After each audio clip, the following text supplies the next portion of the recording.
go wrong when now it's dark?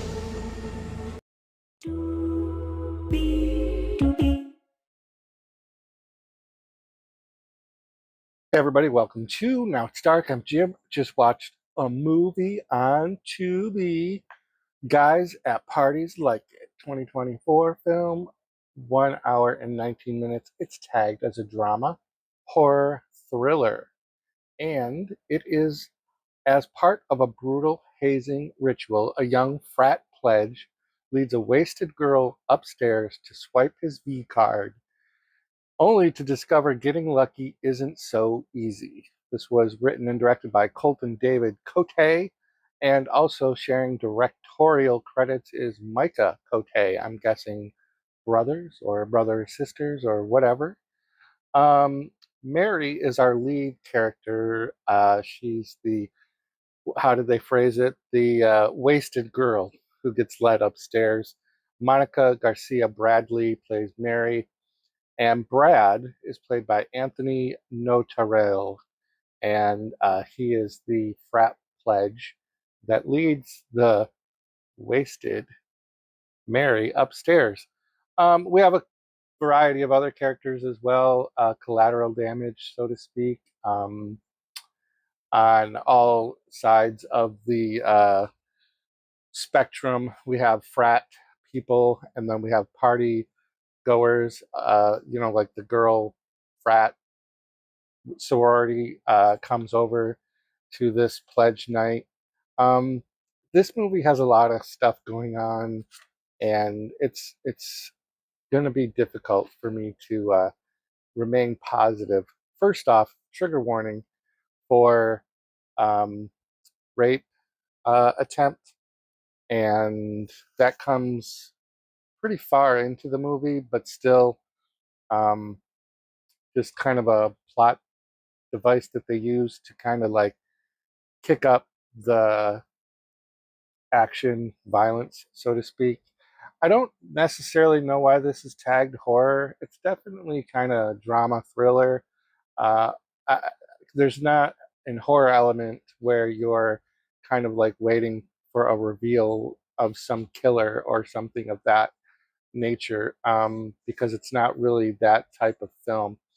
It's not the traditional, you know, frat boys pledging and something goes wrong and someone gets accidentally killed, but then all of a sudden, mysteriously, people start disappearing from the party and they're killed off one by one.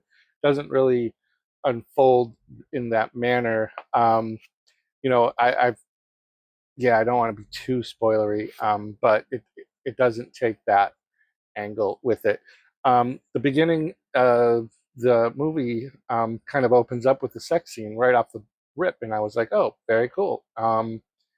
And I'm pretty confident that the guy is this Brad who's trying to swipe his V card, because I guess technically in this sex scene he doesn't. That opens the movie, but it does kind of establish that he's got like a kink, a thing, uh, and I won't spoil what that is. So you get it right in the first few minutes, and it did make me think, oh, this movie has promise to it. Um, no nudity, so kind of like a weird also thing. Like we take the time to have a very sexually driven plot, without any nudity and without really any sex. There's two BJs, and I'll get to those in a minute. Obviously, they don't show it, but it's done very poorly. The the scenes are not that good. So then we go right from there. I guess that's during the frat party, or everybody's going to the frat party. We get this ridiculous music montage of party where we get to see all the variety of people that are there and who's who and all the shenanigans that frat parties have going on with the kegs and the beer pong and the grinding dancing, the sexual tension and the dry humping dance styles these kids do these days. And then we cut to Mary having interactions with different people, and we don't really get a very favorable um, first introduction to Mary. She doesn't seem like a very nice person. Actually, nobody does. No, none of these. The frat boys are so generic frat boys, and then the sorority girls are so generic sorority. Everybody's a bitch. Everybody's a dick. Like there's no middle ground. Like there's nobody that you root for or care for. So, and without this being like a typical slasher kind of thing where there's a killer maybe that we hadn't been introduced to, and it's going to pick off all these people that we were just introduced to that are immediately hateable. But it doesn't happen that way. I keep looking at my notes because um, yeah, my interest level waned in and out during this, and for some particular reason, I don't know if it's because I chose to watch this on a Saturday afternoon or what the algorithm is doing, or if it's just Tubi in general. There were so many ads, and some of them were 6 ad long breaks, and like that does when a movie's not like 100% engaging me, and then I get these extended ad breaks, and there was a lot of them. It seemed like this time around for this Tubi movie, that it definitely hurt my experience. Let me know in the comments down below if you're watching Tubi and if you've noticed an increase. If you've been a long time watcher of Tubi, like I have, um, let me know if you've noticed like an increase in the ads. So yeah, Mary has her interactions with a couple of the girls, a couple of the guys. Everything's goofy. We meet Mary's best friend, who is this over the top gay character, Connor. Way stereotypical and almost offensive, like how over the top that the flamboyancy was. It was just really ridiculous. Um, I wrote down the token gay friend. Um, we go through more montage of other people doing their things. We get truth or dare, because what would be more fitting in a frat party than to have truth or dare. We get the truth or dare for a couple of different things. They're fun, whatever. And then Mary gets asked truth or dare. She, of course, takes dare because whatever, why else wouldn't you? And the dare is for her to go upstairs with Brad. Brad was already interested in Mary because he thought she was a slam dunk.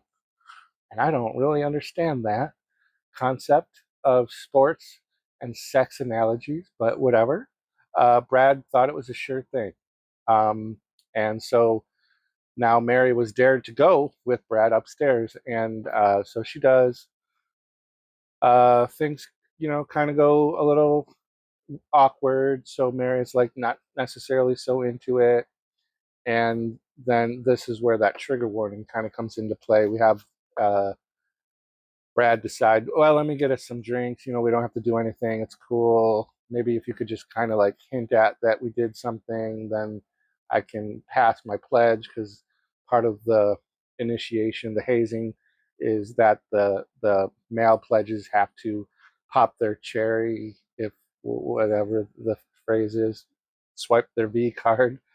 And yeah, so he brings back drinks, and then we see things escalate quite a bit from here.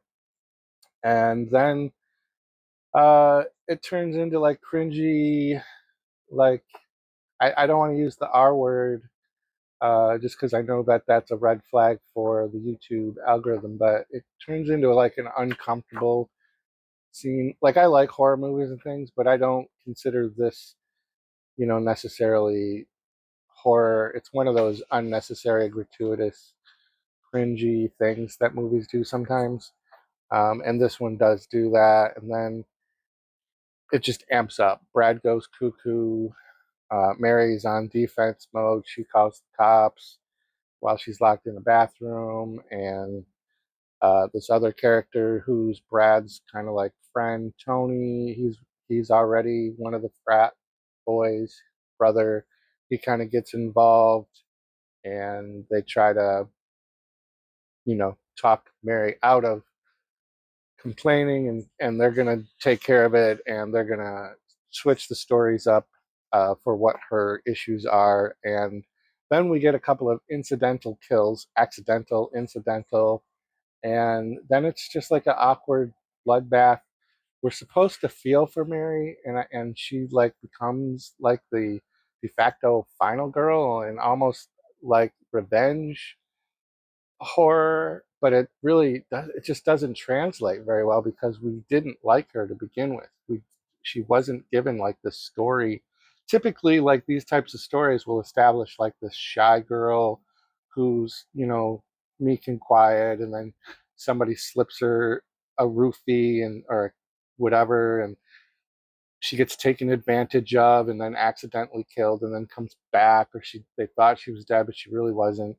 This misses on all of that, and although everything that I've described about that stuff is tropey, I would have rather they did that, because this original swing and take on things just really didn't work. It's really, really, really bad. um, there was a couple of good kills. There was some gore. It was all practical effects, thankfully. That was the only good thing. But the final girl with the final kill, that was interesting, um, so to speak. But then they ruined it by the way she kind of walks away from the situation. It just really didn't work. It's definitely going to be hit or miss for a lot of people. The trigger warning, like I said, is a big deal, um, I think. But she does take a bite out of crime at the end of the movie. It is the summer, so everybody needs to have their hot dogs. And yeah, this is Guys at Parties Like It. I don't know where that title came from. I don't know that I remember hearing anyone say that phrase in the movie. But then again, I was in and out. My attention level definitely was up and down with this, especially with the number of ad breaks. But it's on Tubi. It's free. Don't pay for this. Um, and if you do see it, let me know in the comments down below what it is that Guys at Parties like.